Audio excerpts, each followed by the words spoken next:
It being 5:30, a quorum present and the agenda duly posted, I'll call this meeting to the Shelburne Select Board to order. Welcome, everyone. Before we begin it, I'd like to put out our thoughts and are with the Hager family. They have a prominent business within town. They lost their barn and some equipment over the weekend. And it's a small community, and if you have the opportunity, any support to them was greatly appreciated, because they do provide a lot of folks really good quality stuff. And very sorry that occurred to them. I was there for 6+ hours helping put the fire out. So that said, moving along. Acceptance of the meeting minutes of August 28th. Andrew and Rick, have you had the opportunity to look them over? Yes. Yes. Did you find them in good order? Perfect. Yes. Okay, very good. So with that, is there a motion to accept them? So moved. Is there a second? Seconded. Motion's been made and seconded to accept the minutes of August 28th. All those in favor, please signify by saying aye. Andrew? Aye. Rick? Aye. Myself, it's an aye. All right, moving on. Department liaison reports. Rick? The Veterans Services officer position, we've been keeping track of. As you know, the previous resigned almost 2 months ago now. They did the required posting at the union, and after the appropriate time period, got no response or interest in that job. So just about a week ago, they posted, did a public posting of that position availability, and they're sitting to wait for potential applicants and interviews. Police department, all we have really at the moment that's new is the liquidation of 2 police cruisers. That'll come up later in the meeting. Town hall, I mentioned the issue of tax bills with people who live in Shelburne, but they get their mail with a Coleraine address, etc., causing some issues. And Angel has gotten the backlog of those caught up so that they've all been resent. We thought we had a system figured out to help prevent this going forward, because the records come from the assessor's office and then get mailed from the treasurer's office for the tax bills.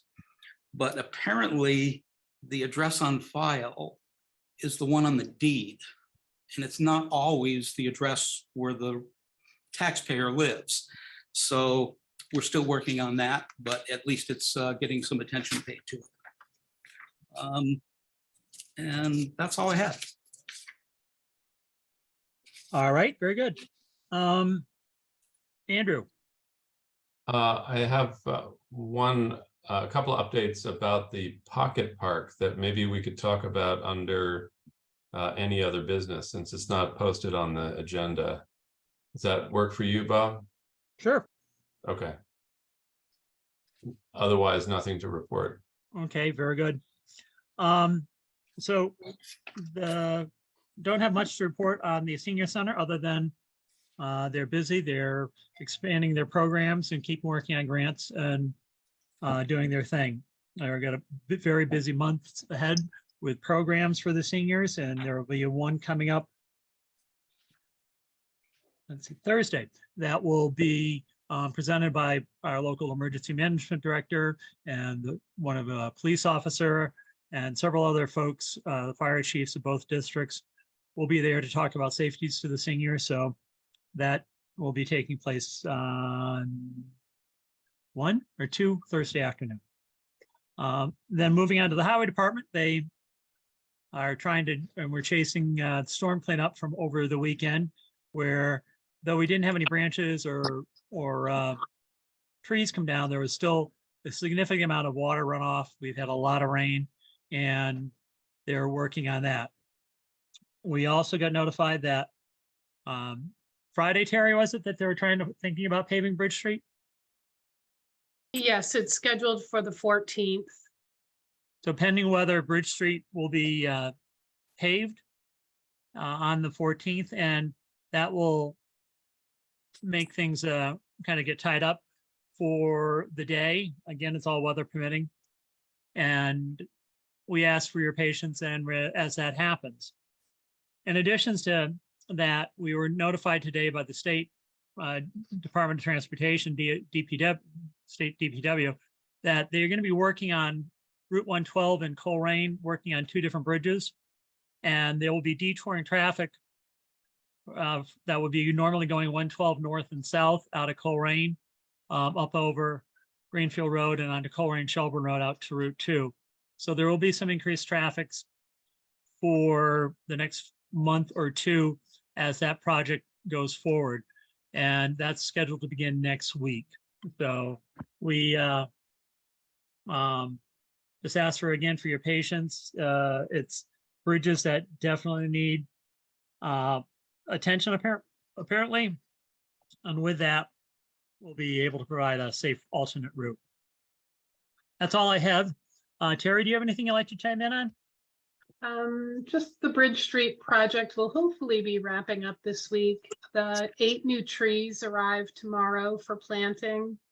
And then they'll start working on finishing touches with railings, the paving, etc. Excellent. So that'll bring to a close a project that we thank everyone for their patience and understanding as we finish that leg of completion. All right. Moving on to old business. I have the streetlights request to allocate $9,100 from the ARPA funds for the inventory assessment of existing lights. I've been thinking about this, and what I'd like to do and propose to Andrew and Rick to create a special committee for just the streetlights, kind of moving it off the Energy Committee's plate and putting it on to a separate streetlight committee that it will be charged with a specific, duties of review of the project, to interface with the existing and inventory assessment if we make that happen, and with that have several members from the community and 1 or 2 members from the Energy Committee and so forth, that we can then get their work with them and be able to address streetlights specifically under that committee, and have the Energy Committee concentrate on heating and other sources of offset oil, such as the solar projects that are going to be happening over on the town highway garage and such of that nature. So, Rick, Andrew, what are your thoughts? Do you have other people in mind that you want to have address this issue? I'm just curious whether you feel like the Energy Committee is too tapped out to deal with this or not. I don't have a few other several people on my mind. The only one I came up with was John Walsh, and I know you're there listening, so hopefully you won't go running away after after me mentioning that. But it was something that I thought we could talk about in regards to the various roles where the Energy Committee is certainly designed for the energy, and this new project coming forward to put that in a separate hopper, as you would say, and provide oversight and guidance. Where should the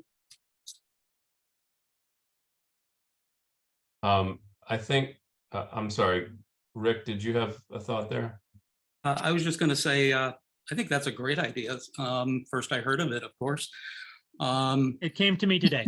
The reason being is that we know that this is a project for 6-8 months of intense regular participation by someone to oversee it, as the other towns have told us that have gone through it. And then going long-term with a LED conversion of town-owned, if that in fact does happen, then we definitely are going to need somebody to be responsible for learning the software, which I understand is pretty involved. Actually, I had previously thought that we might even be looking at something where we should have a stipend for someone, and the separate committee could figure out potential people for that. We do it for the Cowell Gym director. You know, it's nothing anybody's going to get rich on, but at least it's some recognition for the amount of work involved on an ongoing basis, since that would be the case. So I would support the idea. Well, one question I have, maybe Terry or Tom Johnson can answer this question, is I understood in some conversation with Tom that he has already identified 2 people who have volunteered to really work with Terry on the LED lights, you know, if and when we go forward with a town-owned model. And it seems to me that if those people are ready, willing, and able to do that, that they might be willing to step up in the preparatory phase while we're still doing research and join that special task force to really research the issue and bring the information to town meeting. Terry, has Tom given you those people already? He mentioned the names a couple weeks ago and wanted to bring them in to meet with me, but I felt it was premature at this point, not knowing what direction the board or the town was going to go in. Right. So I wasn't sure why I'm being identified as the point person at this point until the board actually assigns that. Right. No, you're not. I'm only asking you now because Bob has raised this idea, and that seemed to me associated with that idea. But this meeting is double posted with the Energy Committee, so it seems like we could call upon them for their input into this question. I defer back to you, Bob. Yeah, Tom, you had raised your hand. You're muted. Well, thank you for making that offer, Bob. You know, having more people involved in this particular very important activity in the town would be really appreciated. But I do want to emphasize that we have done a lot of research on this already, and to, you know, start from the beginning again and duplicate a lot of the work that we've done might be delaying what we need to do beyond, you know, what's needed here. I certainly welcome the idea of identifying some individuals who will work with Terry. And as has been mentioned, I have identified 2 individuals who are very capable former businessmen who are accustomed to dealing with contracts, who are enthusiastic about helping with this project, that I think would work well. And they're not on the Energy Committee. Well, I take that back. One of them is on the Energy Committee. Continues down now. At any rate. Oh, remember, we also have to take Terry out of the equation. This is Absolutely. And Rick mentioned, you know, adding a stipend to, actually, these 2 individuals are volunteering their services at no cost, but certainly providing a stipend for someone to be working to relieve Terry of activities associated with this is a good idea. You know, we're talking right now about the ARPA funds and the $9,100 to get the whole ball rolling. And And that would be to do this industrial grade audit of our lights, which not only identifies by GPS exactly how many lights we have and where they are, but it's establishing the LED replacement inventory, LED lighting design, operating cost savings analysis, project costs, capital purchase options. It's giving us the full picture of what we're really talking about. And we have an idea, we have a rough idea of what all of this will cost. And the rough idea is it's less than 1.5% of the annual town budget, one time. So I hope that ARPA funds can be provided at the level of about $9,100 to undertake this industrial grade audit. And then whatever committee is associated with going forward from that, I would welcome. Okay, thank you. So moving that along, do you folks, Rick and Andrew, do you want to ponder the streetlight committee for until the next meeting, and then we can kind of come up with some names and perhaps reach out to them that we can have something in place by then, or the groundwork for it? I think that's a great idea.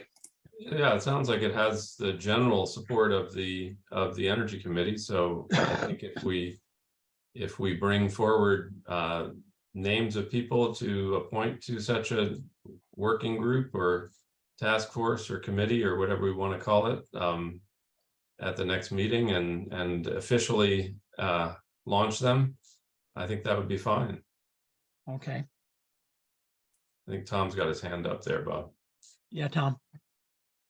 Sorry to butt in, but listen, we're kicking the can down the road some more here. Tom, I understand that. And why not take a vote on the ARPA fund? We haven't gotten there I yet. haven't got, No, Bob is talking only about the committee at this point.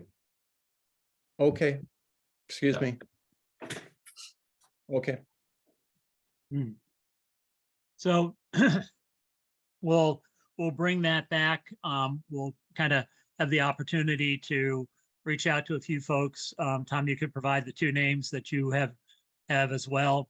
And on the next meeting, which will be the 25th, we can, kind of explore that idea of the streetlight committee.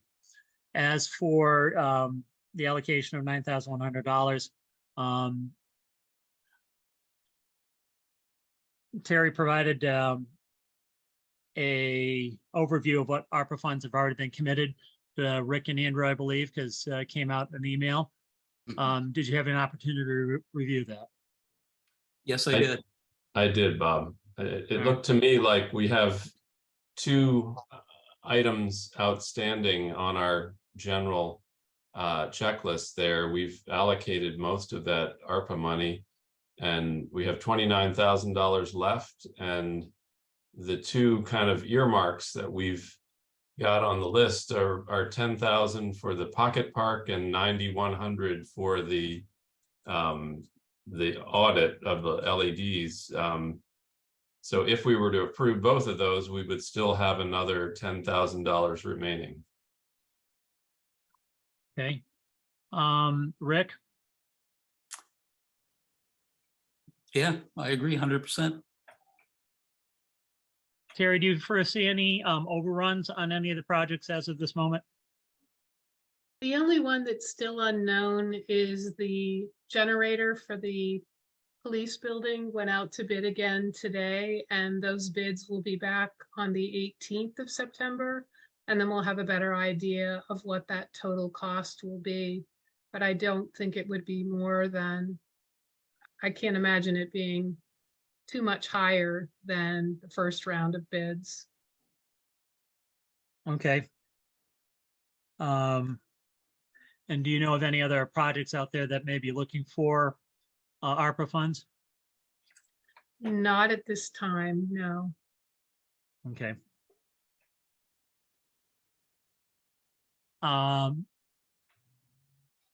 So with that, gentlemen, Rick and Andrew, your thoughts? I would make a motion that we approve the $9,100 from the ARPA funds to complete this streetlight study so we get the facts. I'll second Okay. that. There's a motion been made and seconded to approve $99,100 from the ARPA funds for the assessment and inventory of the lights. Is there further discussion? It seems like there's a general sense that we should come to town meeting prepared to help the voters make a well-informed decision. So I think this study will be a big part of that.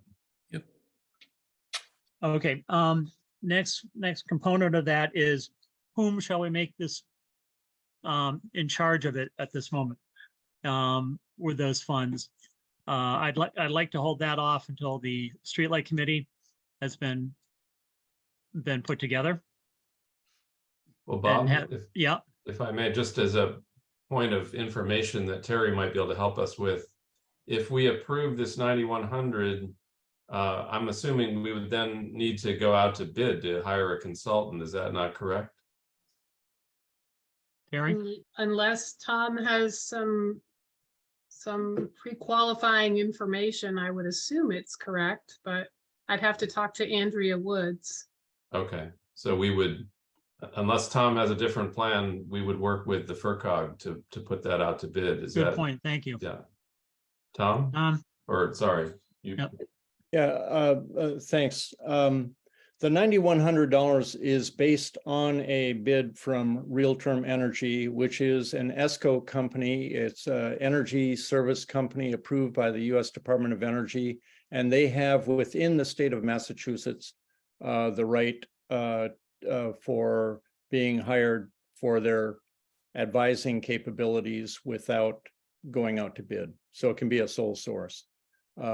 We selected that amount of money because that company has a great reputation in this state and nationwide, and it was considerably less expensive than another company, light consulting company that we were communicating with. So I don't think a bid is necessary. And I would worry that if we go out for bids, that we're going to get a one-man operation that comes in with a bid for $3,000 and is not going to give us the sort of information that we need to get the right lights for our town. Thank you for that, Tom. Terry, is there any way to confirm what Tom reported in regards to being pre-qualified? I believe it's probably very similar to the vendor we chose for the Cowell Gym heat pump project. I could verify that they're an ESCO company, but I do believe what Tom is saying to be true.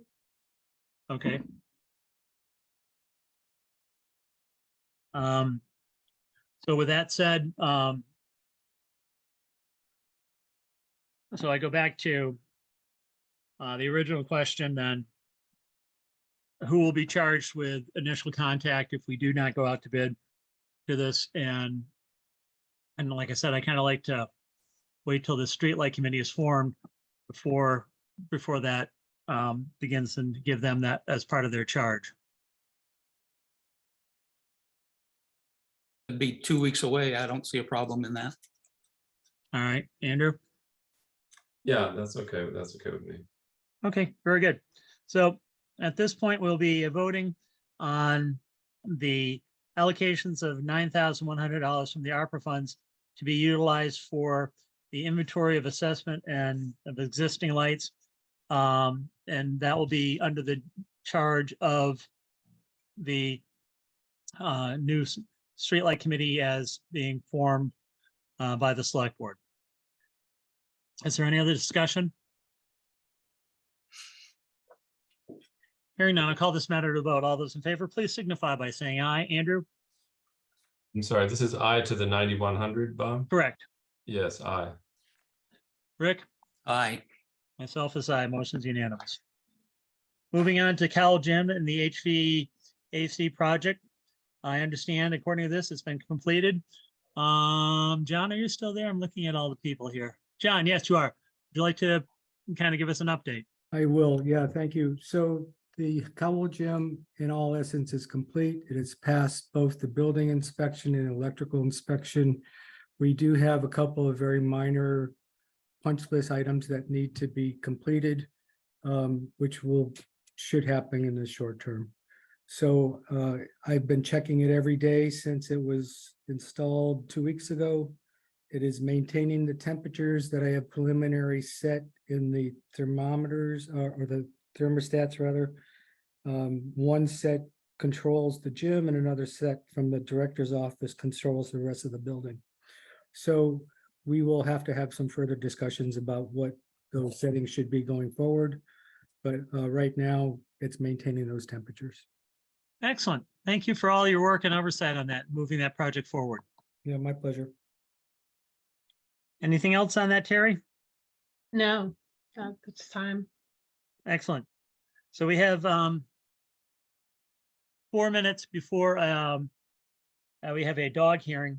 So we can kind of maybe get some of these things checked off the list. We have West County Senior Service District Board of Managers appointees. We've got that tabled.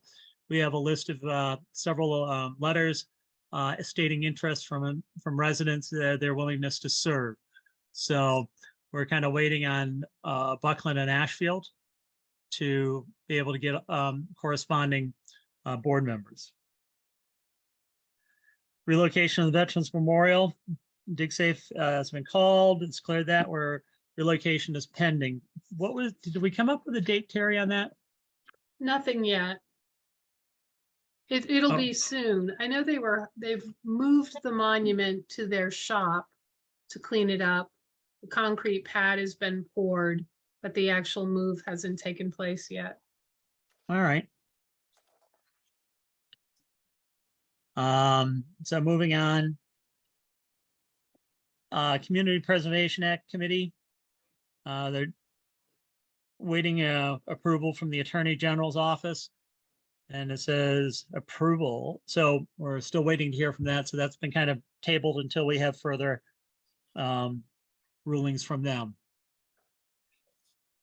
And then we have Joe Giard, transfer station attendant, and proposal for additional staffing and free store. Terry, did you have the opportunity to review the budget? Yes, I did. First of all, the board talked briefly about whether or not to remove the free store. And in speaking with Jan Amin from the Solid Waste District, we do receive $700 annually in recycling dividend funds for having the free store. If we were to make it seasonal, we would lose that benefit. I also checked the budget, and if we were to pay someone for the next 44 payroll weeks remaining, we would need approximately $15,000. Last year, at the end of the year, we had roughly 14,850 remaining in the refuse count. So it's doable. And Jan Amin, the Solid Waste District Director, agrees that it is a big job for one person, given all that you have to juggle, and that Shelburne is one of the few transfer stations that does not have a backup employee on site at the same time. So it's just a matter of determining whether we want to hire a second part-time person for the full 15 hours or a portion of those hours on the busier days. All right, well, thank you for that information, Terry. Quickly, Rick or Andrew, your thoughts? Couple of thoughts and questions. One is, did I hear Rick say that we tried to go out to advertise for this and didn't get anybody? Is that correct? No. No, I I was must talking have about, misheard that. that was the Veteran Service Officer. Oh, I'm sorry. I thought you were talking about the transfer station job. Anyway, yeah, I would be more inclined to go smaller than larger and try to cover the busy day and see how that goes, and if we need more help to expand the role, I would also say, yeah, we should keep the free store, but maybe clean it out every, couple of times a year or something like that, so that if we don't, especially if we have another person who can help Joe, that person could help, kind of winnow the pile so that we don't wind up with a huge pile of junk there. All right, Rick, Yeah, I think you're right, Andrew. I think why go all in with the 15 hours? When we read Joe's initial request, it didn't seem like he thought he could get by with considerably less than that, but he's already well taxed. So I would think that we should do maybe look at a half a day and let Joe pick whether it's Tuesday mornings, Tuesday afternoons, and Saturday mornings, or whenever he feels he needs to use those hours, and find another part-time person. okay, That'd be my thought. And as Andrew said, we can always increase it if it turns out to be inadequate. very bad, very valid. So with that, let's kind of move that to next meeting. I'll talk with Joe on his thoughts so we can get an idea as to when he would think it would be beneficial and be able to kind of work around that. Is that reasonable? Definitely. Yeah, one other question. Terry, wasn't Joe Fink from Highway also helping out at the transfer station? Yes, he helps out for 4 hours, I believe, on Tuesdays because it's too long of a day for Mr. Giard. Oh, okay. Well, one suggestion, maybe Bob, you could explore this with Mark and Joe Fink, is if we have difficulty finding somebody to say yes to that small number of hours, that maybe we could just start by having Joe Fink provide those extra hours in the interim and see how that goes, just so that we get that ball rolling, is just one suggestion there. All right. I'll visit with Mark. I know during the winter hours for plowing and things, he'll be needed. Yeah. So, but I'll visit with Mark on that. All right. I'll get back to you at the next meeting on what I've got, what information I have. So we're a little late, but we have a dog hearing that has been posted. Kyle Dragon, our animal control officer, is here regarding at least three dog complaints on Zerafisk Road. And I know Kyle's here. I see one, there's a lot of people, so I'm just one of the persons that was involved. I'm looking at the others, so please bear with me. Anyhow, Kyle, would you like to begin this? Absolutely. Can you guys hear me okay? Yes. Yes. Awesome. I'm on my tablet in my car tonight, so I'm hoping quality stays good. So yes, we requested this dog hearing in regards to the dogs owned by the residents, Kelly and Andrew Nolan over on Zerafisk Road. So far this year, there's been 4 instances where their dogs have breached their property boundary and entered upon Zerafisk Road, harassing cyclists. There is one gentleman I was unable to reach for this hearing who reported to the police department in January after he was bitten in the hand by one of these dogs, did not break skin. And then we had no activity reported until July, when we had around the 3rd or 5th of July, we had an incident where the dogs came out and chased a cyclist. And then an additional incident at the end of July on the 30th, and then again on August, the first week of August. So we had 3 incidents within a month, more or less.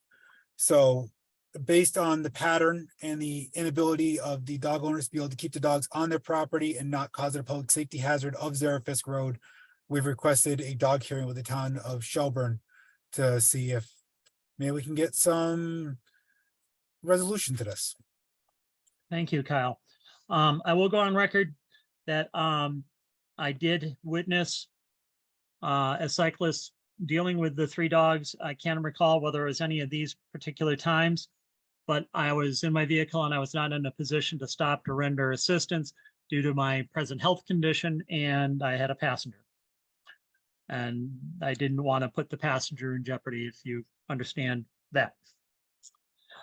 So that said, are the Nolans here?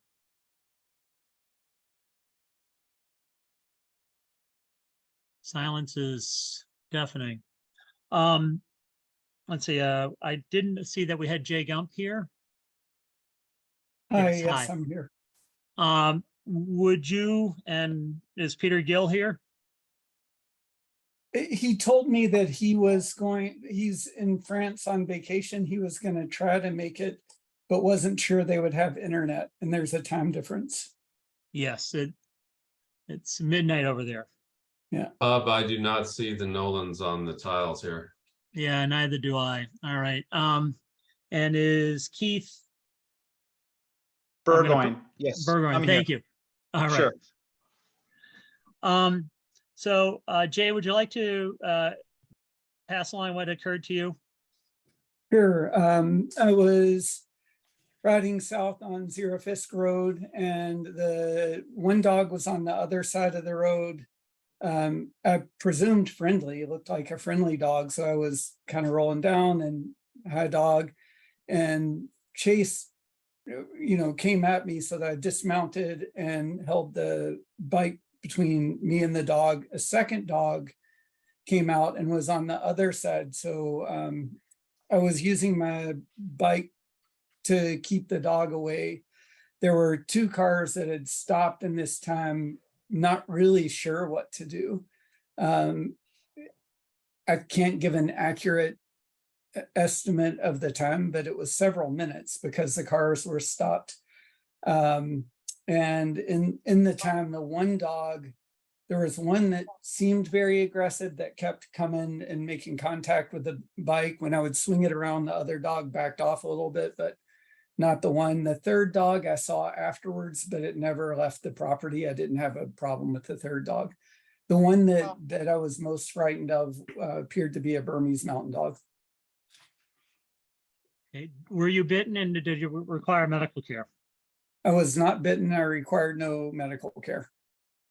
Okay, but there was definitely a threat level there. Yeah, I think it's the people who saw it thought there was quite a threat. Okay. And Keith? Hi, yes.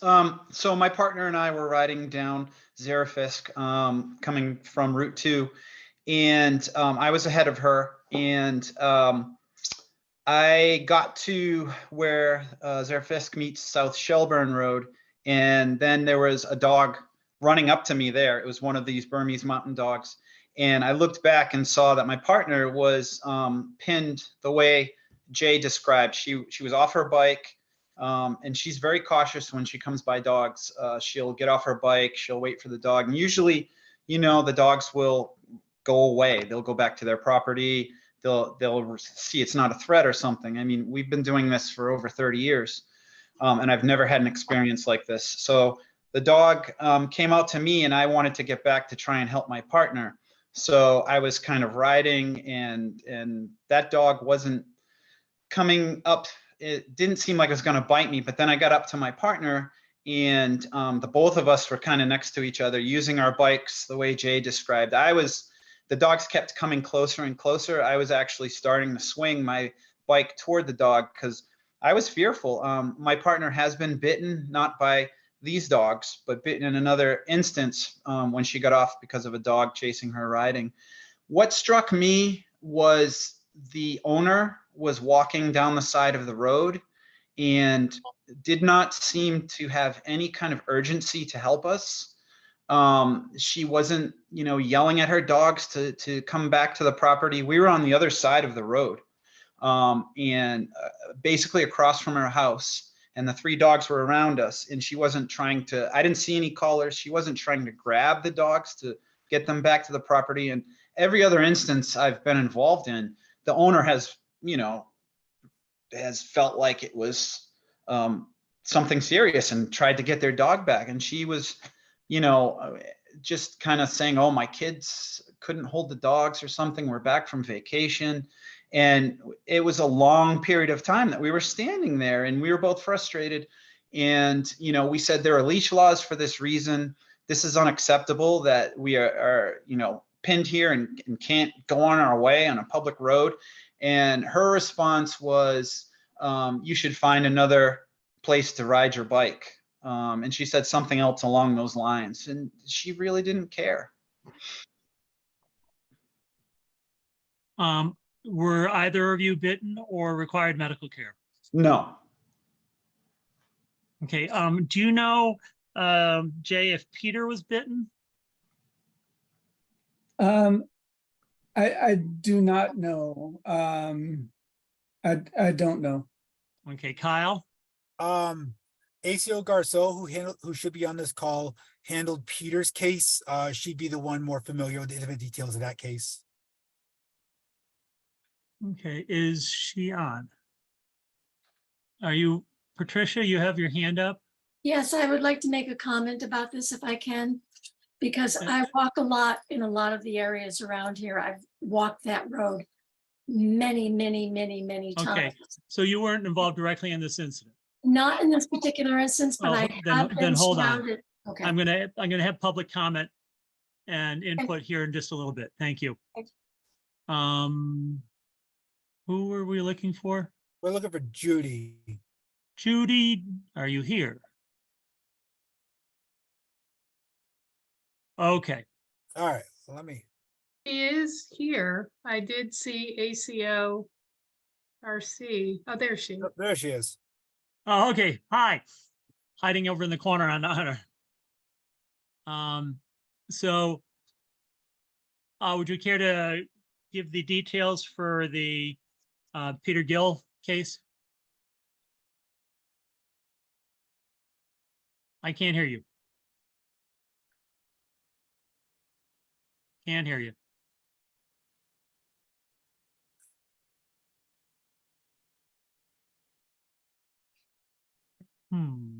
Judy, Frozen? you're not on mute, but sometimes you have your audio when you come into the meeting, so you might want to go back out and come back in.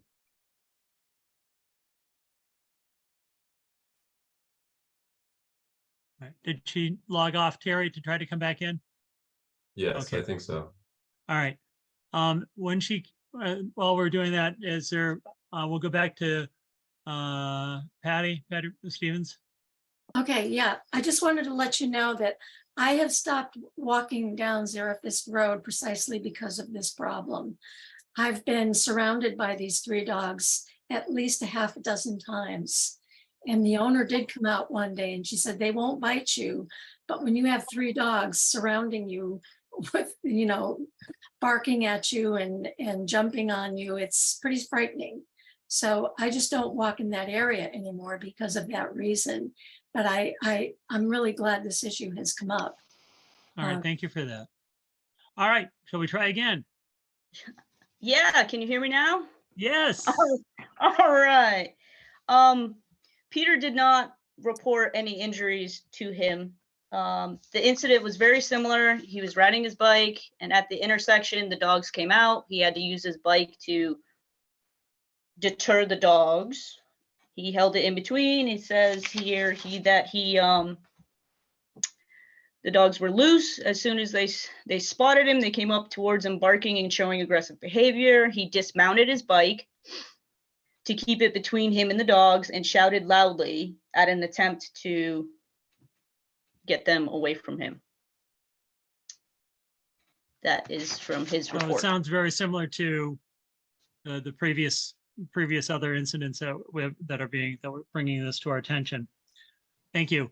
Kyle, have you been seeing this as a trend across the area, or? Not really. I mean, dog bites are up, but is a trend for dogs chasing cyclists? No. Okay. Rick or Andrew, do you have any questions? No.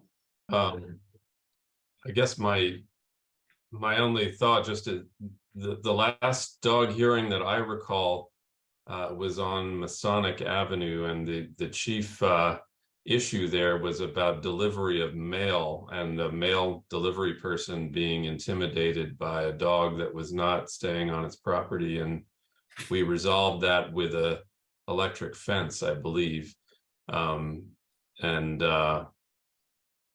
So I'm just curious to see whether that's where we're heading with this one. Yeah, that's a really good question. And I do recall that on Masonic Avenue is perhaps the last dog hearing. Is there anyone else that would like to chime in on this particular hearing? All right, thank you. Kyle, generally, you should have a pretty good understanding of our bylaws, and we do have a leash law. And I know they were also recently upgraded to become more standard across your jurisdictions that you work with. Yep.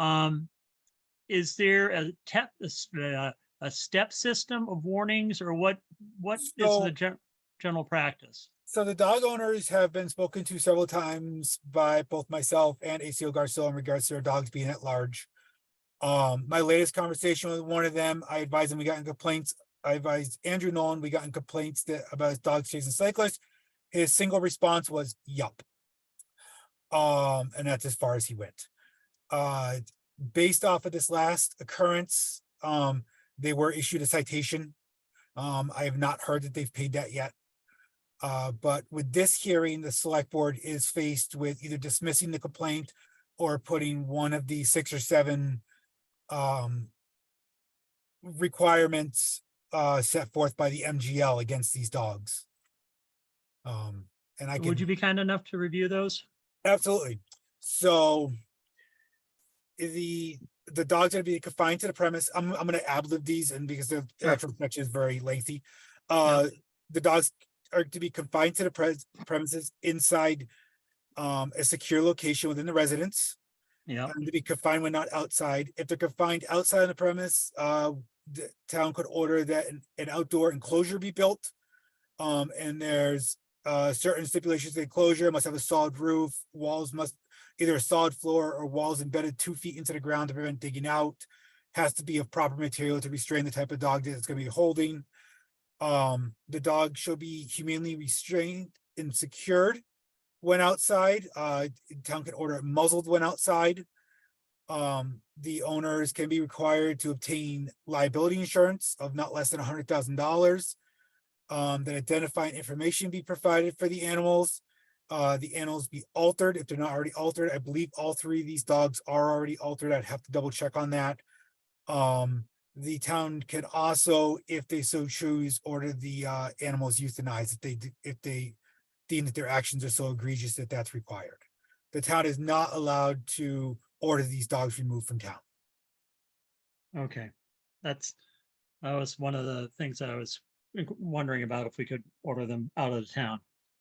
All right, thank you for that. And I can also, just so you're aware, up until about halfway through August, these dogs had not been licensed yet in the town of Shelburne. Okay.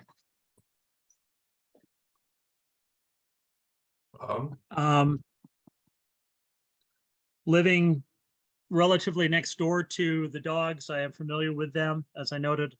Jay, it actually might have been you that I drove by, and I do apologize for not being able to stop, but given my condition, I would not have been any help other than running over the dogs. So that said, it's not uncommon to see these dogs loose and wandering in the road, and they will even sometimes wander after traffic. And it's an area that, at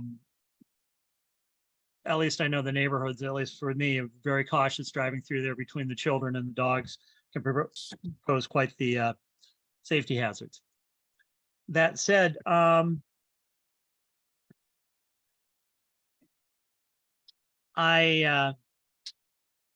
got a couple of thoughts in mind on what we should do, and I'd like to hear from Andrew and Rick. Well, if I may, Bob. Yep. I guess my first thought is that dog owners should not, have general license to restrict or impede traffic on the roads in front of their houses or the sidewalks for that Yep. matter. And that, you know, sort of barring the way to pedestrians or cyclists or anybody else from passing down a public road because your dog is out in the road and being aggressive is not acceptable in my view. So I'll start there.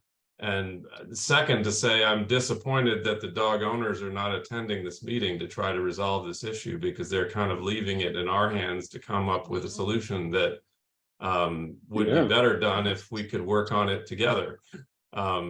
You know, I think, and the third is a question for Kyle, is my understanding from reading the documents that were attached to this meeting agenda, that there have been 3 complaints already about these dogs. And when you say you issued a citation, was that a first citation or a third citation? So the initial complaint, which was Gil in July, there was a verbal warning issued to them. My 2 complaints from both Keith and Jay came in relatively about the same time. So it was a first citation that was issued. So that's a $30 fine for 3 dogs loose? 50. It because state law starts at 50 For each dog or for all dogs? for the instance. Okay, so the there's not violence- a per dog citation then? No, the violation of the leash law was a $50 fine. And what about the second citation? There is no second citation yet because we've not gotten additional. I'm saying, what is the monetary cost of this? It goes up to 100. And the third? Third is 200, I believe, and then third and subsequent are 300, Okay, which is the maximum 21D will allow us to issue. okay. Well, I guess I'm more inclined, because the owners are not here, I'm inclined to say those dogs should stay in their house until the owners have established an appropriate fencing strategy that will keep the dogs from going out in the road. And if the owners want to come in and come up with a different solution, I'm happy to talk about it with them at the next meeting, but I'm not willing to wait 2 weeks for them to you know, appear without having made any effort to resolve this. That's where I stand on it, Bob. Very reasonable. Rick? I agree again, that we should not wait, that they should be confined to the house. That's one of the 6 options listed, until they can be secured on the property by some appropriate means, be it fencing or whatever the regulations require. And they knew about the meeting, chose not to come. I think we should just go ahead and make that happen. You both of you are pretty much right where I'm at in regards to this. Confined until some form of outdoor enclosure can be constructed to keep them in the yard, whether fencing or a pen or something to that nature. And at a minimum, when they're outside, you know, because they do have to go outside for bowel and bladder control, until that time, during that, a muzzle would be worn. I'm with you, Bob. Yep, I agree. Kyle? I would only ask for clarification. The word fence with all the new technologies has become rather ambiguous. My agency would recommend that it is a physical fence capable of restraining the dog. I would Okay. not recommend an electric fence. All right. I'm just curious why you say that, Kyle, because we did go with an electric fence in the Masonic situation. So part of the reason is these, in my opinion, these dogs have already shown they have a bit of a prey drive by going after cyclists, and an electrical control fence or e-fence or pet safe wireless containment, whatever you want to call them. Once the dog goes through it, they're going to get that initial shock. but once they're through it, they don't get any more, but that shock may also prevent them from going back into their yard afterwards. Because the fence doesn't discriminate whether they're going in or coming out. Terry had something there too. Gary? Andrew, the case on Masonic Ave, she did try an electric fence, but the dog still charged at the postman walking. So they ended up putting a physical fence up Oh, okay, as well as signs. I see. Thanks for that clarification. You're welcome. All right. So Kyle, is this delivered through the select board office as an order, or does it come through you Well, acting on our behalf, or? It'll be a order of decision that'll come from your office. And I can meet up with Terry tomorrow, either by phone or by email, and we can, and I can get her the exact language for each of those sections for the containment. Okay. So, gentlemen, what, we're all on the same page. I just need a motion.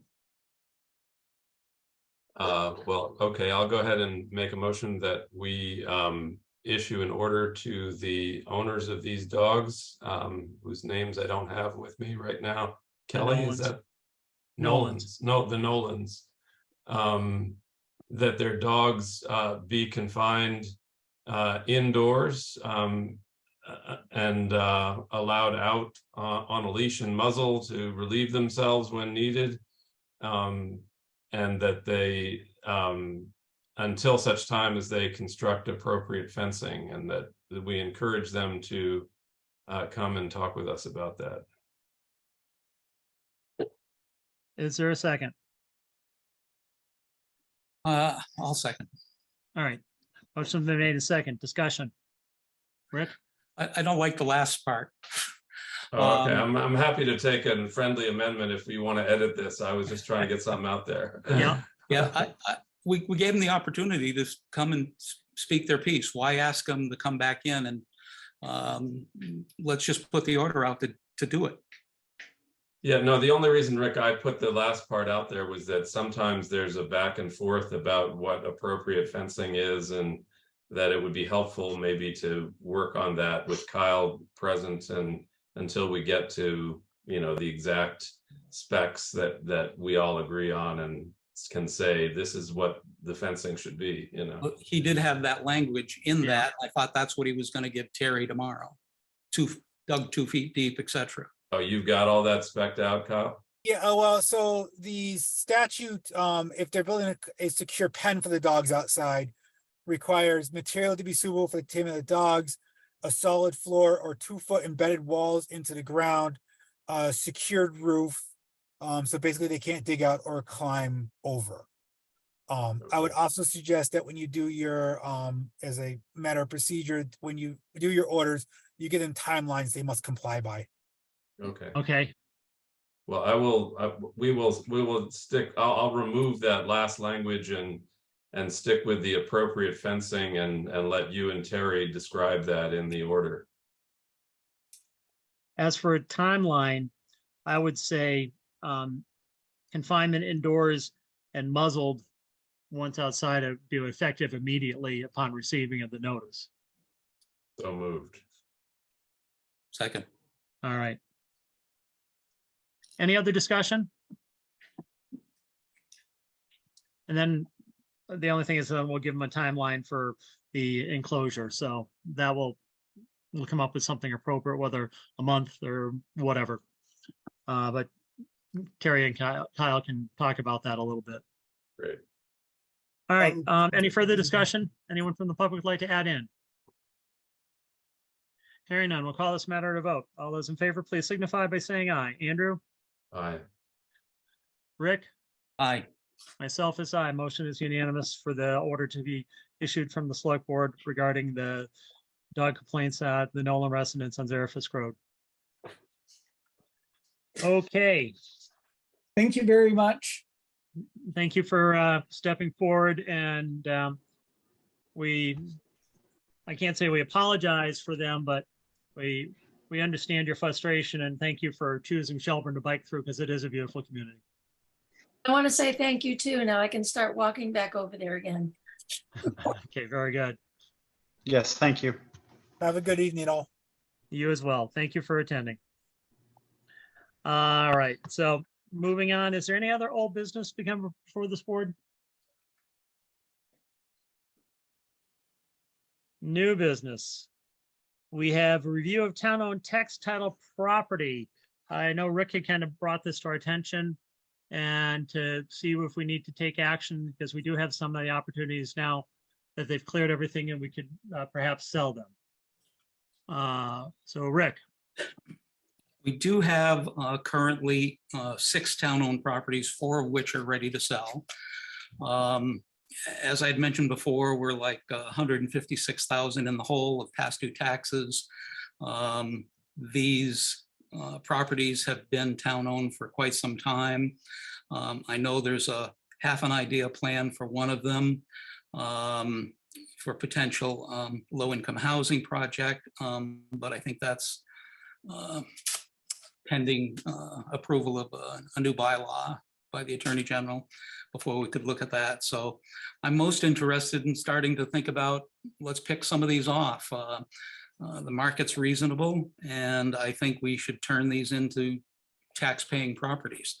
The one I would start with is a completely buildable property of 8 acres. It's on Brook Road. It's assessed at $92,600, and it's buildable. And I would suggest that we consider directing the town administrator and the collector to seek out the auction services to liquidate that property. Rick, just Bob, if I can. Yep, go right ahead, Andrew. Ask a few questions. Yep. So with this property on Brook Road, has that, when you say it's buildable, how did you determine that? I didn't. It's in the tax records document. You should have received that in your packet too. Okay, it says in the tax record that it's buildable? It says in the document we received in our packet from the, I believe it was from the treasurer that itemized the properties. It's listed as buildable, which must mean, obviously it's 8 acres. It's certainly got the land and must have the frontage to be buildable. Whether it goes beyond that, I would highly doubt. I doubt if a perk test or such has been done, but given 8 acres, it meets the minimum qualifications for a building lot of 2 acres plus 250 feet of frontage. Yeah. Okay, I didn't know if there, the Conservation Commission or anything like that had been, if it's wetland or whatever, since it's probably down by the river there. That runs along that road. But anyway, that was just my question, was whether, because I noticed it had last sold for $27,000. So according to the assessor, it's tripled in value since then. And the assessors have it valued at $92,100. And the owner has completely exhausted their recourse in terms of reclaiming this property? The town is the owner, yes. Okay. Because I was under the understanding that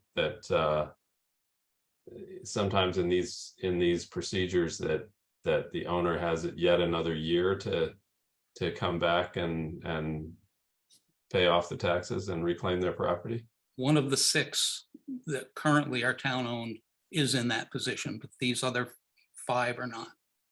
Okay. And then Rick, just as a point of information, we have over the last several years been looking at 3 properties for this non-conforming lot affordable housing option to proceed with. 2 of them are on 375 and Main Street, and the one next to it, and the other one is over on Mechanic Street. Right, the Mechanic Street one I thought was a potential because there's water and sewer obviously there.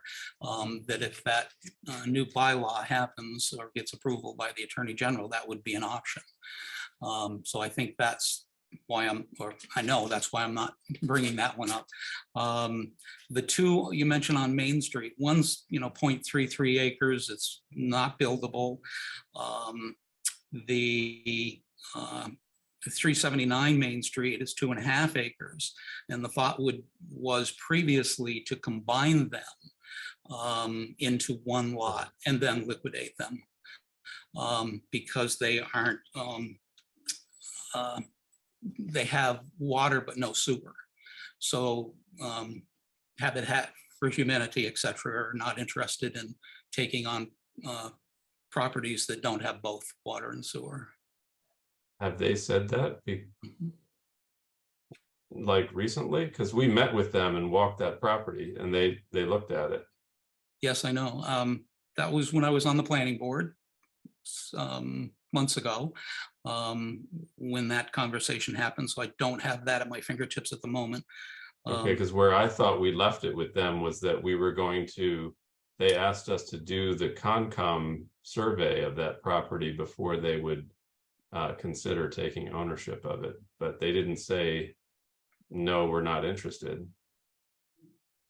Well, that could be, but that's why I'm not bringing that one up either at this point. Okay, no, I'm just saying those lots are the ones that fall into the bucket of non-conforming lots. That, if the zoning board and the planning board and the attorney general all agree to language that allows us to develop them as affordable housing, was kind of the direction we were heading in with those particular lots. And I think 379, the bigger one, 2.5, is buildable. Again, I don't have that because it wasn't one maybe I do.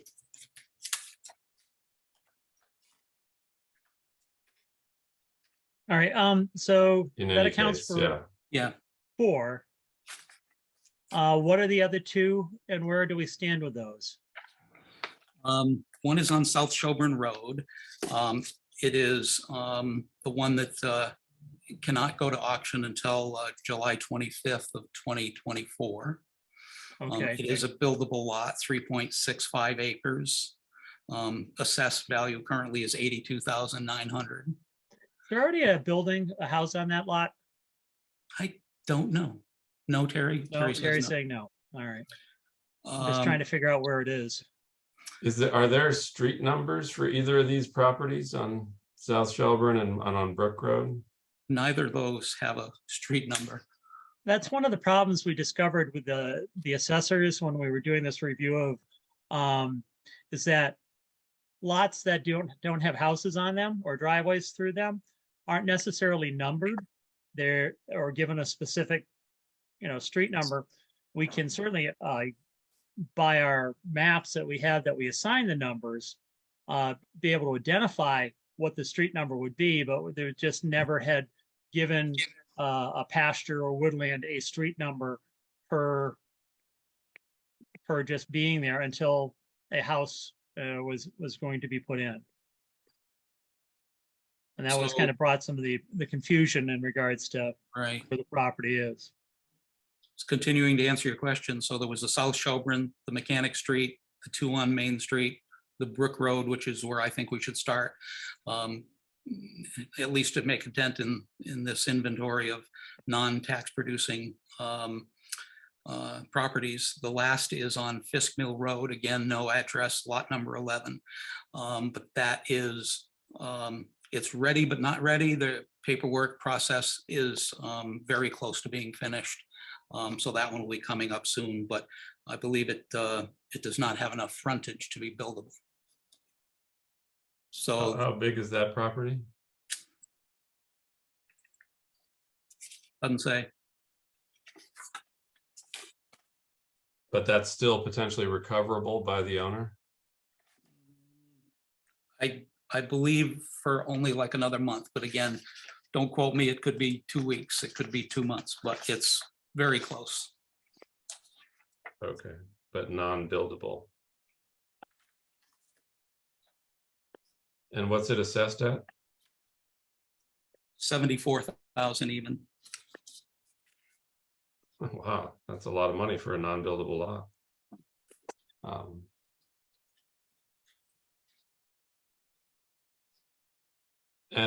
So if you're aiming tonight to try to move forward on Brook Road, Yeah, I think it's time to start turning these into tax producing properties while the market's good. There's buyers out there. Shelburne's a hot property. You watch the real estate transactions every Friday in the recorder, and Shelburne's almost never there. So it's a desirable town that people are interested in. And I think we could turn that into some cash to reduce our current tax deficit and then put it on a payroll of taxes going forward. would you be proposing to set a minimum bid price in the auction if we went to auction?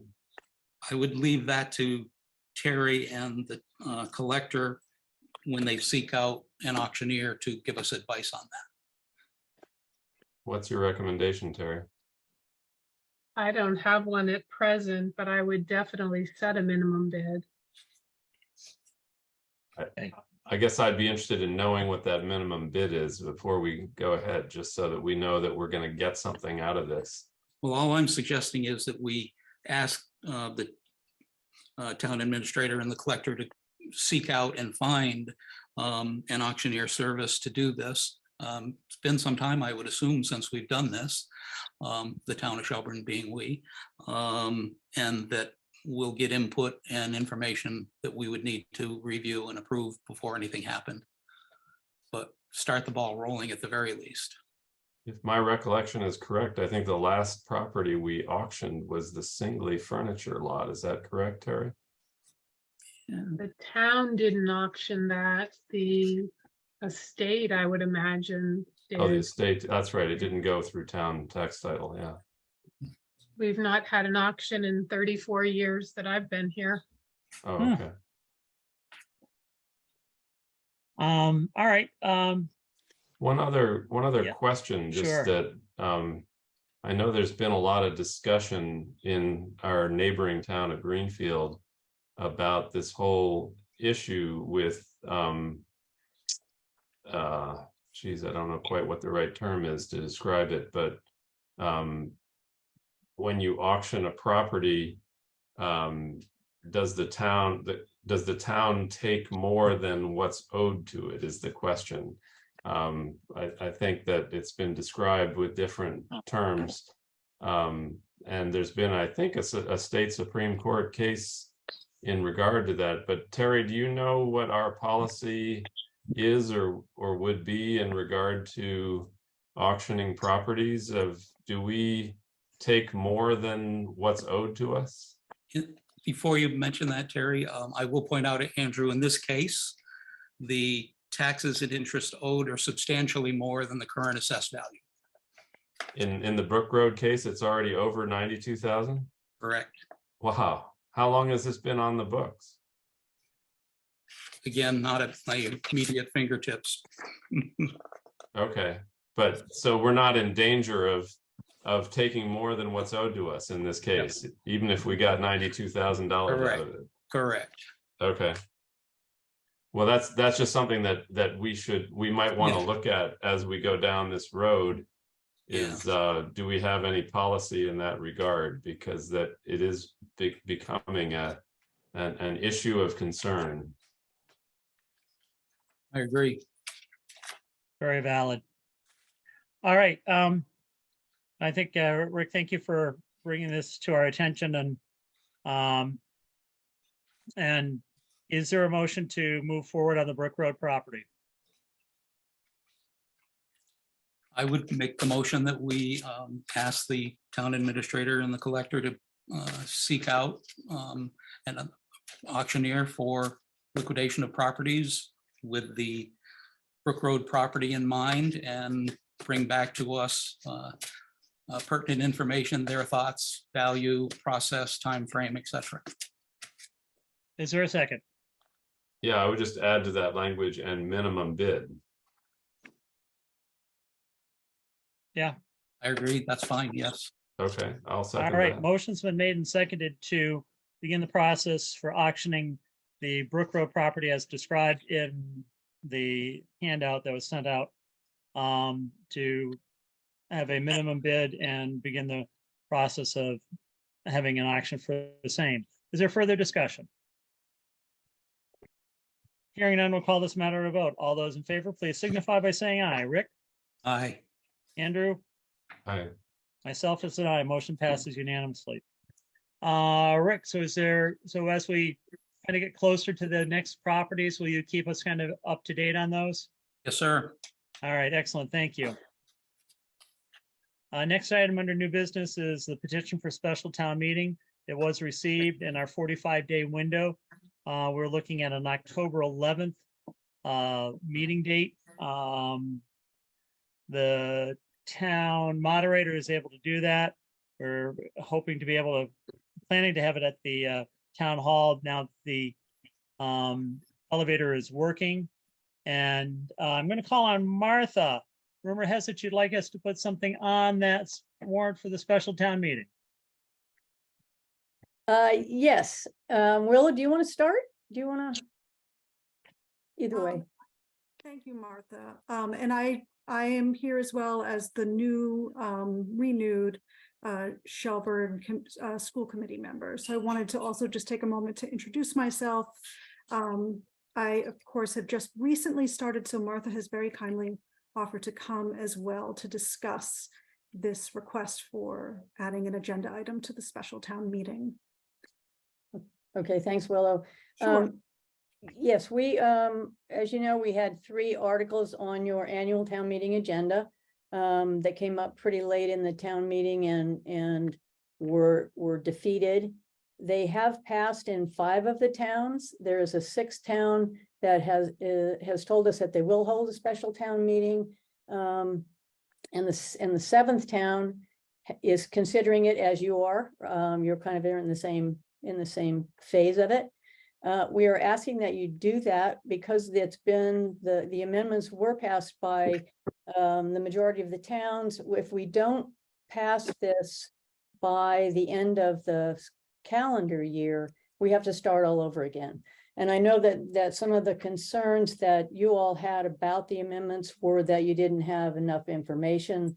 We have, and that I totally understand that. We have gone back and have done some analysis and some additional information that we're happy to share with you prior to that meeting, whenever you might be voting on whether to recommend this, if it were to be on your warrant. Happy to do that.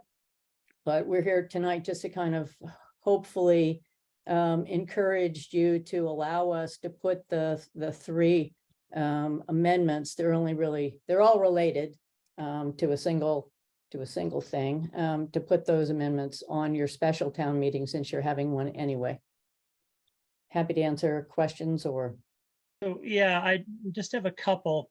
Are these a supermajority that have to make them pass, or is it a majority and they'll pass anyhow? No, it requires, our regional agreement requires unanimous approval by all 8 towns for any amendment to the regional agreement. Okay. So one town says no, then everything goes down. It's Right. not like the budget where 5 towns pass it, then. Correct. Okay. And could you refresh my memory as to what they were? Sure. The basic, they're all, as I say, surrounding one particular issue. Right now, our assessments are based on, part of the assessment calculation is the rolling 5-year average enrollment of Shelburne students in Mohawk Trail District schools. And the regional agreement was obviously put into effect long before we had school choice or charter, or, you know, now public school students have other options. And so if the way that the Department of Education deals with this is because towns are required by law to finance the public education of every student in their town, they come up with a concept called foundation enrollment. And basically what that is, it counts every student who lives in Shelburne, whether they go to Mohawk Trail schools or they choice somewhere, they go to a charter school, they are included in what's called foundation enrollment for the town of Shelburne. And Mohawk Trails Foundation enrollment, which is what is the basis for our education aid. It's the basis for your required minimum contributions. That is the combination of all of the 8 towns in our district. So what we would like to do is to change our regional agreement so that the foundation enrollment is the basis for the assessment calculation rather than just those students who are attending Mohawk Trail schools, because we think that's fair. Right now, essentially, we Mohawk Trail District pays tuition for charter students, for choice students, for out-of-district special education placement students. And because these students are nowhere in any town's enrollment calculation. So in essence, all of the towns are paying for all of these students, even though they're not, only a portion of them are residents of the towns. So we wanted to kind of bring our regional agreement up to date to make this change. We think it's fair to everybody. And we've got some analysis. It's really hard to project what this might do to any particular town's assessment because enrollment is going to change. It can go up or down. Your minimum required contribution is going to change. And again, that's partially based on foundation enrollment. So it's really hard for us to project out, but we can show you what it would be if nothing changed. If nothing changed today, what would your assessment be like a year from now, 2 years from now? Because one of the other things the amendment does is it rolls this in over a 5-year period. So whatever impact it's going to be on a town would be felt over a 5-year period, not in one particular year. So that's the essence of, there are 3 amendments. One deals with assessments. One is, I can't even remember what the second thing is. And the third is just the effective date of the amendments, but they're all related to this one particular change. All right, thank you. Yep, Andrew, I was going to ask for that. Yes, Andrew. Yeah, just a question for Martha, which is, I mean, my thought about this is that if we do put this on the special town meeting warrant, that we should definitely have you come back and walk us through it at the next meeting. And hopefully a good chunk of Shelburne voters will come and get educated about it. I'm always a little wary about doing complex things at special town meetings. But if you all are committed to doing that and to advertising that, get Bella to write an article in the Recorder or whatever, so that people know that they should come and get educated about this, then I think I would feel more comfortable going to a special town meeting. My sense about understanding the numbers impact of this is that if you were able to take this change and project it backwards onto the 5-year rolling average and say, if we had passed this, 3 years ago or 5 years ago, what would that rolling average look like? And that way we can be applying it to numbers we actually know, So that would seem to be a reasonable way, because I agree with you, you don't know what the number is going to be next year, but you can look back and say, here's what it would have looked like if we had passed this 5 years ago, Yeah, and that's what we've done. And I can get you that analysis tomorrow, because we've done it for the 3 towns in particular. And our business manager has also done an entire workbook where he shows you all of the calculations for all of the towns, and can walk you through sort of how they're all made. He and the superintendent, and certainly I and Willow and Jason would be happy to come back at your next meeting and spend some time with you walking through it. Because it's we think it's just important as a fair way to do this, and we'll be happy to provide whatever information we possibly can. Great, thank you. That was all I had, Bob. Good question and thought regards to the analysis for backwards. Rick. I was not on the board at the last annual town meeting. I did attend it and I do recall the conversation. I didn't know, it's not on the agenda for tonight, so I didn't know to prepare by going back and reading the warrant, the 3 warrant articles, which I have here in a pile. But I will do that before our next meeting and look forward to getting more information. But I understand Heath is considering putting it on theirs as well, and it makes sense to not wait probably until next town meeting, do it at the special. Yeah, that would be appreciated. Yes, Heath is reviewing it. And also Plainfield indicated at their town meeting that they would be willing to hold a special town meeting. Again, they were one of the early town meetings that felt like they just didn't have enough information. So we're going back to them as well, exactly as we're coming to you. All right. So Terry, when does the final warrant have to, to meet the qualifications, and does the 25th meet it if we put it on, or do we have to decide tonight? I have, because of the tight time frame, we are obligated to have the special within 45 days because of the citizens petition that was received. So the timeline that was created was that we'll review the warrant with the Finance Committee on September 25th, our next meeting. And then the warrant would have to be posted on the 27th in order to hold the special on October 11th.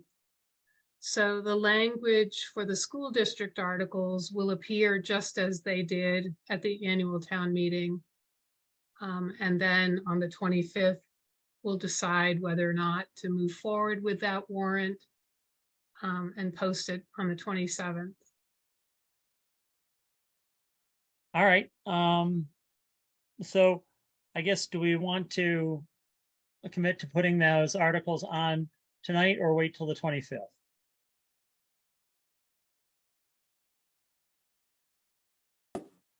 I don't know why we wouldn't put them on tonight. Yeah, I think it's safe to say, let's put them on the warrant. And then when the board reviews the warrant with the Finance Committee, you'll get a sense of whether they'll recommend them or not. Okay. I would make a motion to do that then. Motion's been made to put the 3 Mohawk Trail amendments to the regional agreement on the October 11th special town meeting warrant. Is there a second? Second. Motion's been made and second. Is there further discussion? Hearing none, we'll call this matter to a vote. Andrew? Aye. Rick? Aye. Myself is aye. Motion's unanimous. Thank you very much. Anything else we can do for you, Martha? No, that's it. We will be ready on the 25th, and we'll give you a whole bunch of materials beforehand so you can take a look at it. Excellent. Thank you, Martha and Willow, for coming in. Thank you so much. Tom, you had your hand raised? You're muted, Tom.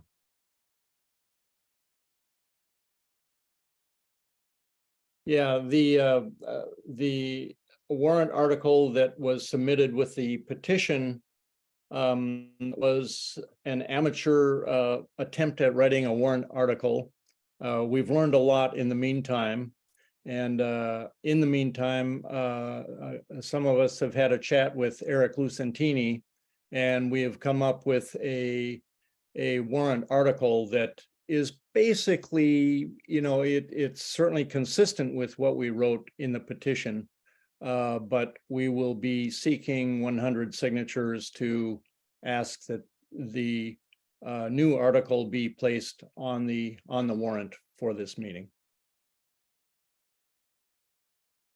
All right, thank you for that. Yep, Andrew. I was just going to say also, just as a procedural matter, when we get to the special town meeting, we can just make a motion to pass over the warrant article that was in the petition if it's being replaced by this other. That was my understanding, that we were going to do it anyway, regardless whether there was a right a new article or not, because my understanding based on our previous meeting, that the whole process was going to be just passed over and wait till annual. So that was my hope, and that was still my intention, is trying to deal with everything at an annual rather than a special. Is that your intention there, Tom? Well, why delay for another 6 months? We've been delaying on this whole project for many months already. And it just strikes me that we've got the opportunity at this special town meeting to do what we would otherwise be holding off for 6 months to do at the annual town meeting. So, from our standpoint, from the town standpoint, I think it makes a lot of sense for us to deal with it at the special town meeting. I got to disagree with you with the creation of the streetlight committee. I think we're still putting the cart before the horse. And that's kind of what we got in trouble with this past time is, poorly written and not following through on the entire process of waiting for an annual town meeting, which was the general decision. And I strongly disagree with having that article come forward and wait till we have something, a true recommendation from the streetlight committee with monies and allocations and things of that nature. I mean, as a citizen and such, you do have your rights following the procedures as the clerk has, outlined. But as personally, as the chair, I feel that this is not the time to bring a second article on and just follow through and step by step rather than putting the cart before the horse, which what the frustration level would be. So at this point, I certainly wouldn't support it. But again, as citizens, there is the process. But that's my stance at this point, because we all agreed that this should go to annual town meeting.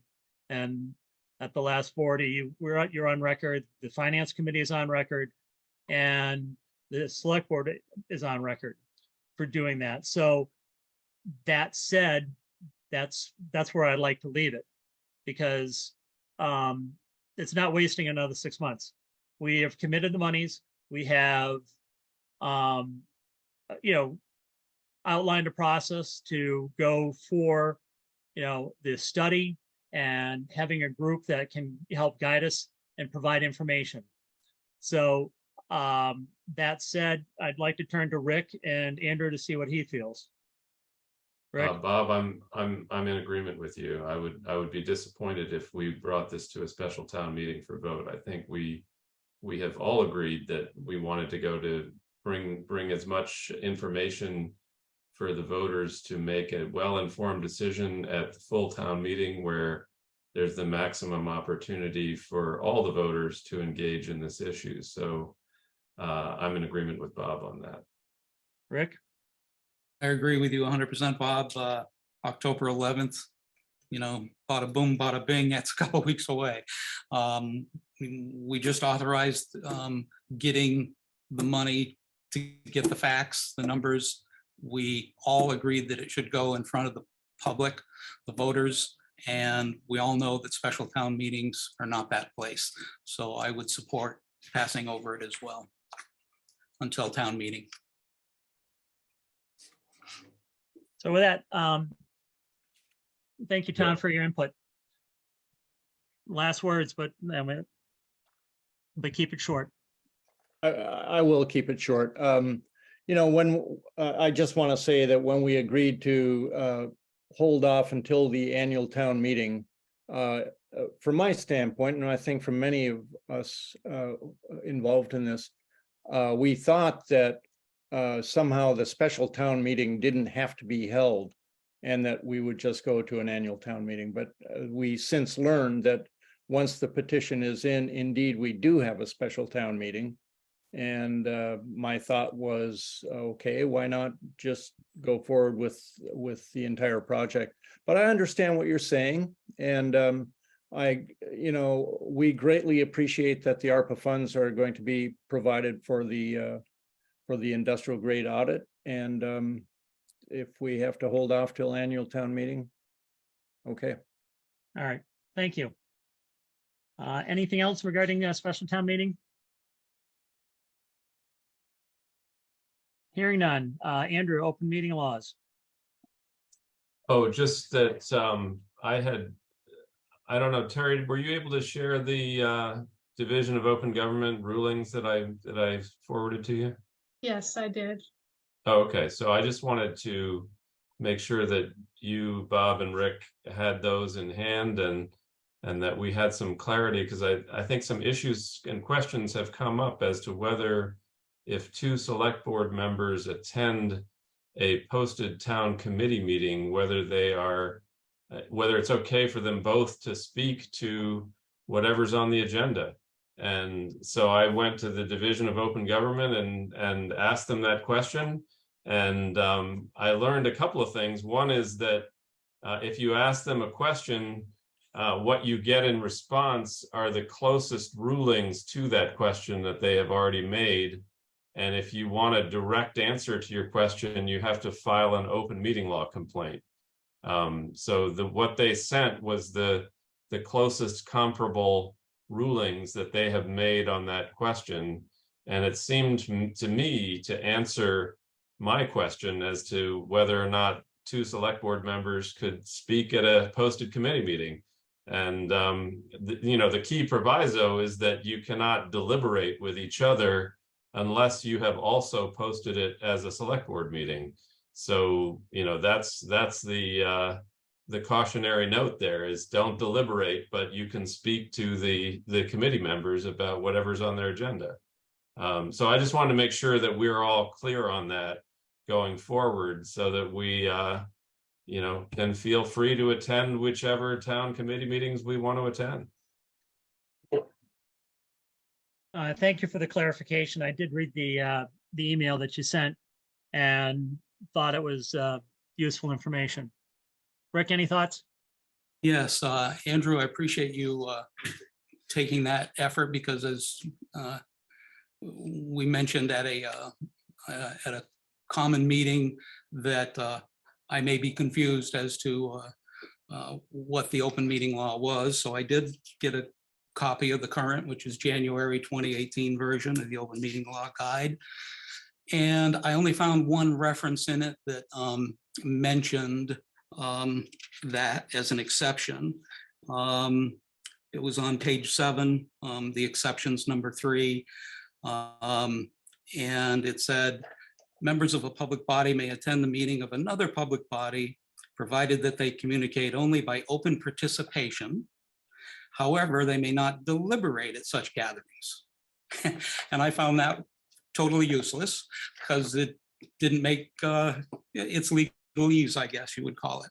So oddly enough, I did the same thing you did. I called the DOG, as they call it, Department of Open Government. And the same lady that responded to you responded to me, sent me 3 examples, 2 where the board was found in violation of the open meeting law, and then 1 that didn't seem applicable where they weren't in violation.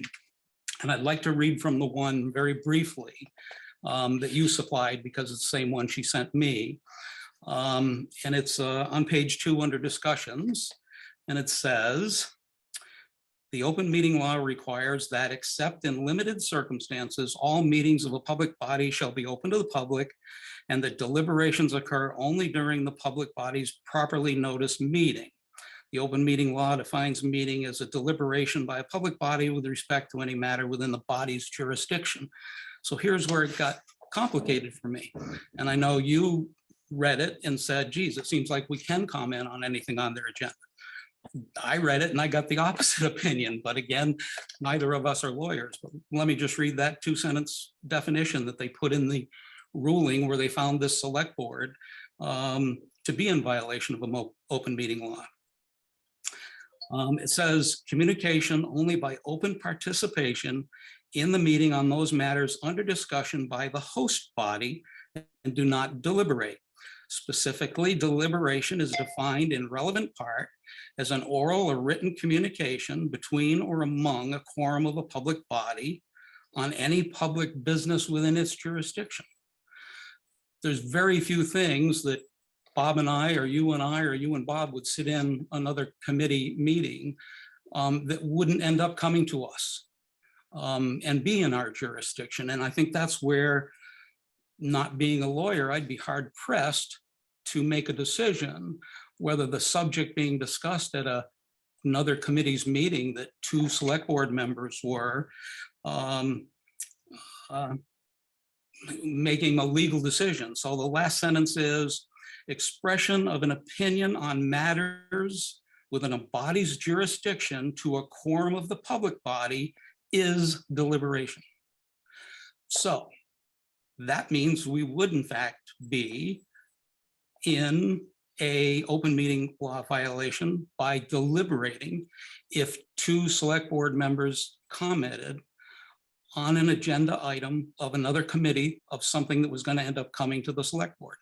It seemed, you know, I'm no lawyer, but I understand English. And to me, that says two of us shouldn't be talking at a meeting. So that's my take on what they sent.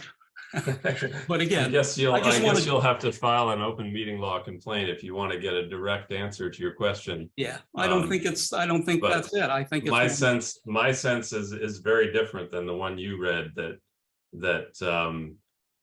My understanding is that the meaning of deliberating means you and me deliberating with each other. So if we're actually discussing an item at that posted meeting with each other, that would be deliberation. But if we are talking with members of the committee about an item that they've posted, each of us talking to those members, we are not deliberating with each other. Andrew, let me just repeat that last sentence. Expression of an opinion on matters within a body's jurisdiction to a quorum of a public body is deliberation, even if no other public body member responds. You know, I did pretty well in English. I get what that means. It means if I attend a meeting, I'll do it as a spectator and just sit there and listen, because that's what I've been doing. I'm newly elected. I'm in my first of 3 years, and I've attended every single board, commission, and committee meeting that's been held since I got elected to familiarize myself with them. And only on a couple occasions has there been another select board member there.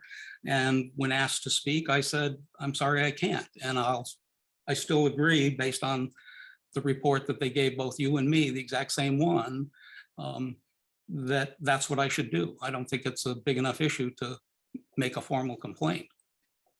Okay, well, Yeah. I'll leave that in your hands then. Rick. You can decide what you want to do. Yep, I have.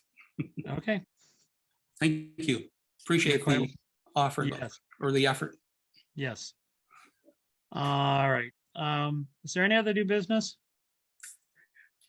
Yeah, there was the cruiser, as I recall. I was going to put that in. Oh, I'm any sorry. other business.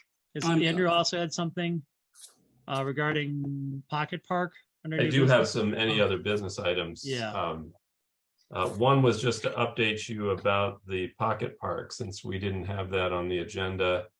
A couple of items. Mike Nobriga, who is the carpentry instructor and who we've contracted with to build the pavilion over the picnic tables, is now back in school and is communicating with Terry. I believe we have a Zoom schedule with him tomorrow. Is that correct? Yes. I'm hoping it'll be at 3:30 and not at 3, but if it's at 3, I may not be able to attend myself. But I sent you that note. Sounds like Mike is talking about delaying the start of construction until later in October or something like that. He said after the tourist season, so I'll get more clarification tomorrow. Yeah, okay, so we'll talk about that with him. The other Pocket Park thing we're still waiting on is the matching grant that I wrote back in the spring, which we should hear about sometime in September. I'll try to follow up with that person and see if I can get a date as to when they're going to make a decision about that. And the third is that we have had our gardener, who we contract with to maintain the little gardens down by the potholes. Her name is Kay Cafasso, and she runs a permaculture sort of educational business over in the Lamson building. she has a group, I think, of about a dozen students who come and study with her, who she has volunteered them to their sort of workshop project is to do a design on an actual project. And so she's proposed that they do a garden design for us for this pocket park. And they request, I think, a sort of nominal donation of $200 to cover that. So I wanted to bring that before you to see if that's something we would be willing to engage in. I think it's a generous offer, and we would get some great information that we could use in public information meetings about the development of the pocket park. But so Terry, I don't know if you have anything more on that, Terry. No, I think $200 is a very fair fee for their design services, and it could be taken from buildings and grounds if the board were supportive of that project. That's where I was wondering if we had it in buildings and grounds. Rick, So- thoughts? So if we were to approve that, I think they would begin that project at the end of this month, around September 30th or so.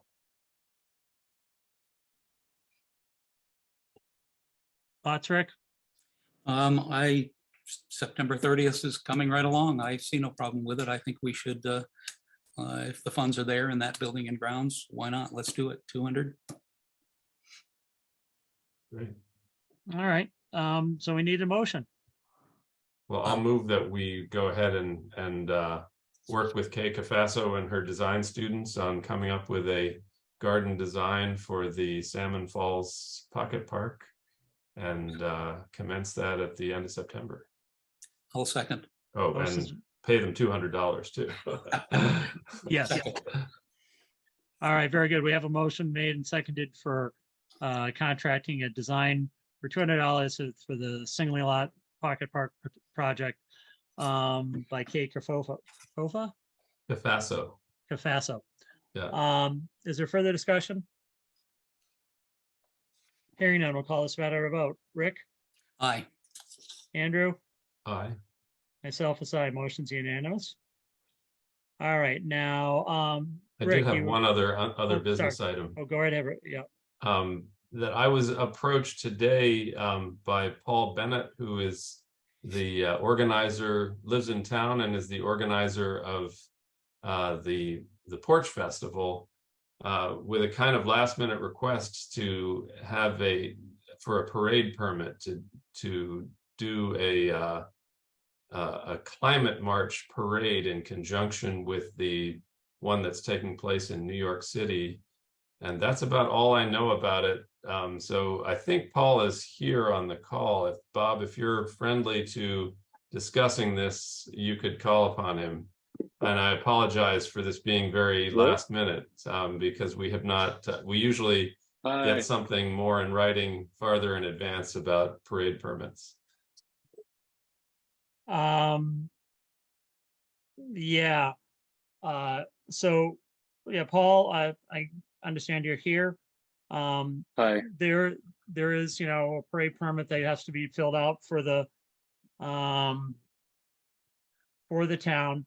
But if you give us a 30,000-foot overview of what you're looking for and when, and where this, would go, it would have to go through the police chief first, and then, and remember if there's details required and so forth.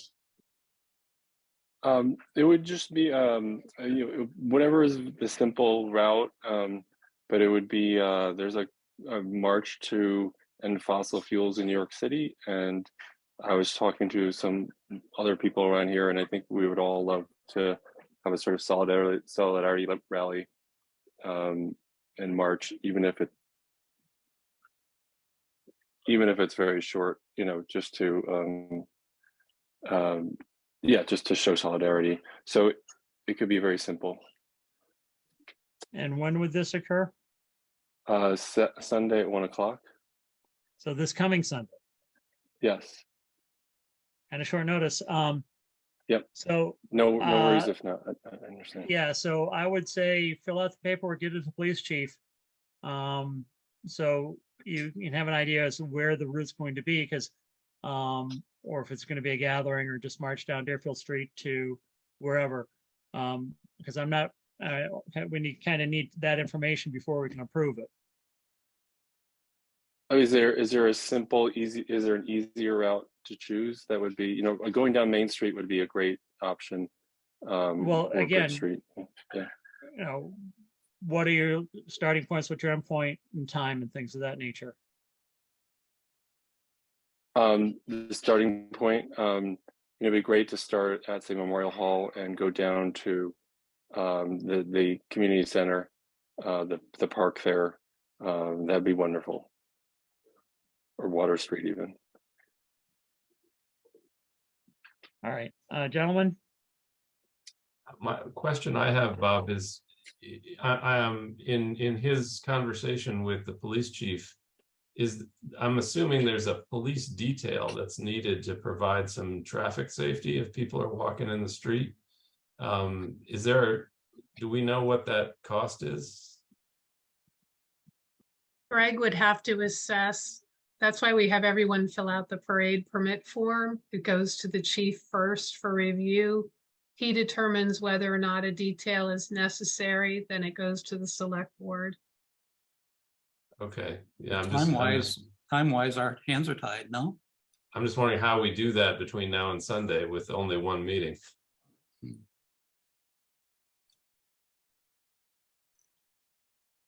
Yeah, that's kind of what I've been running through my head as to, there's a lot of vagueness and I'd like to see something on paper, but we don't have a meeting until the 25th. So here's another question. If these same folks wanted to have a solidarity march along that route from Town Hall to the Baptist Green, and they were to walk on the sidewalk, do they still need a parade permit or not? I wouldn't think so, because they're on the sidewalk out of the. And Terry, do you have any interpretations on that? I would leave it up to the police chief to see whether it's considered some kind of a gathering. I really don't know the answer to that. Yeah. I guess I guess that would be my recommendation, given that we don't have Greg at the meeting and we don't have any paperwork or information about all this. I would be comfortable saying, yeah, if you want to walk on the sidewalk and work it out with Chief Bardwell, then I'm friendly to it. But you know, as a parade permit where you're closing down the street for a certain amount of time, we generally need to have that come before us in writing and have the police chief sign off on it and stuff. Along with how large the gathering you expect to be and things of that nature. If it's, 5,000 people, versus 5, something like that. I'm imagining 20 to 50. I think the sidewalk, it would be a doable, alternative. But again, I'd seek clarification with Greg. Okay. Either way, I think you should loop the chief in. If you're going to do the sidewalk thing, you certainly should present it to them in absence of the full parade permit, just so that he can advise you and make sure everybody's safe. Will do. That sounds All right. great. Thank you so much. Thank you. Thank you. All right, anything else, Andrew? Because I know Rick had I'm all two. set. All right. Rick, you had the police cruisers? Yes, I think you also got the bid proposal. The chief had asked for this to go on the warrant, but it had, or for tonight's meeting, but Terry was away and it had already been produced, so it's coming in here at the end. There are 2 cruisers that we're liquidating. They were put into the municipal auction system. There were bidders. The bids were awarded. One was $3,600. The other was $3,150. And so it's $6,750 back to the town for basically vehicles. I can't imagine why they want them, but good, Especially the one that has a transmission that's I kind of blown know. up. good to But go. hey, So I I believe, thought those are pretty good numbers, all things considered. yeah. So I thought that all he was looking for was approval to officially accept those bids. Is that correct, Terry? That is correct. Okay. So I would move that we authorize the chief to complete that transaction on those two vehicles. Is there a second? I will second that. I do have some questions. All right, motion been made and second to liquidate the two cruisers as presented by Greg. Discussion, Andrew. Terry, if you can just give me an update on how the liquidation of these cruisers relates to the warrant article that we passed at the last special town meeting to fund one new police cruiser. Does this mean we have two cruisers we got to replace or just one? No, one is a 2013 that has been off the rolls for a bit. And then the second is a 2016, the one that's recently suffered a lot of mechanical problems. So the money, the proceeds from this sale will go into the general fund and revert to free cash. Okay. I mean, one of the other questions that I have just as a general matter in terms of this money going into free cash, but we appropriated, what was it, $15,000 at the last meeting to match some grant money to purchase a new cruiser. That is correct. And the part of all this that is not yet adding up for me is now that we are a two-town police department, how do we get to put money into free cash with our police cruisers? Shouldn't this all be shared 50-50 with Buckland? My understanding was that didn't start until the next fiscal year. The chief addressed something along that line at the last, at our meeting at the Buckland Shelburne, and someone from the floor had asked about that. And he said the expenses and obviously any credits would start taking effect in the next budget. This cycle was already spoken for. Did I get that right, Terry? Well, the merger took place July 1st, but these cruisers belong to the town of Shelburne prior to this merger. So they are town of Shelburne property. And there are provisions in the joint agreement between the two towns for all the assets moving forward.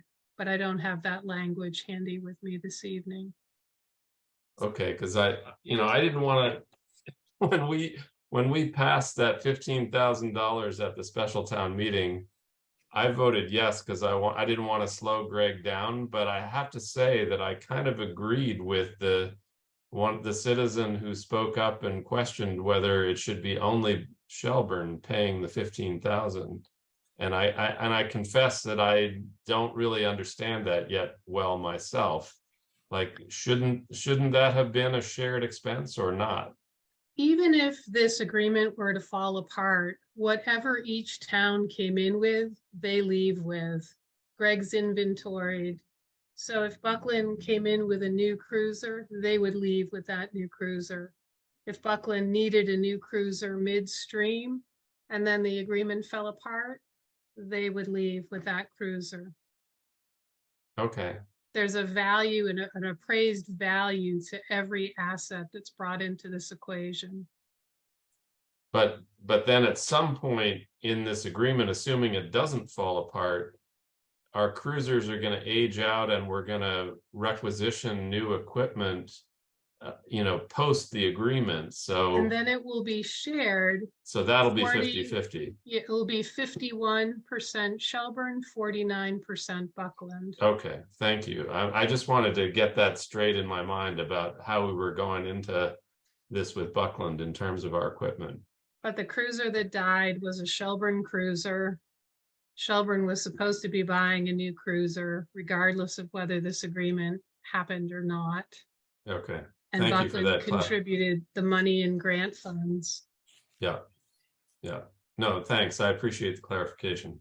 No All right, problem. I think I'm clear now. All right, any further discussion?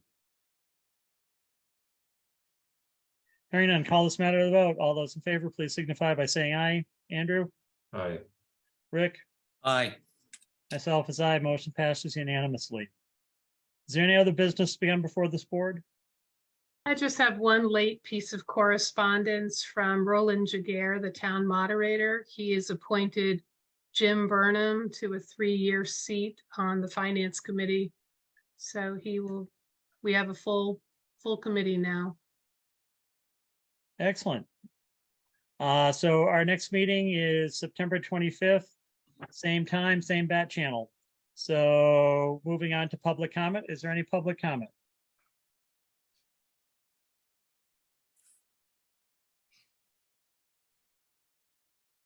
Going once, going twice. Is there a motion to adjourn? so So moved. move. Second. Motion's been made and seconded. All those in favor, please signify by saying aye. Andrew, Aye. Rick, Aye. myself as aye. Thank you, folks. Have a good night. Stay safe.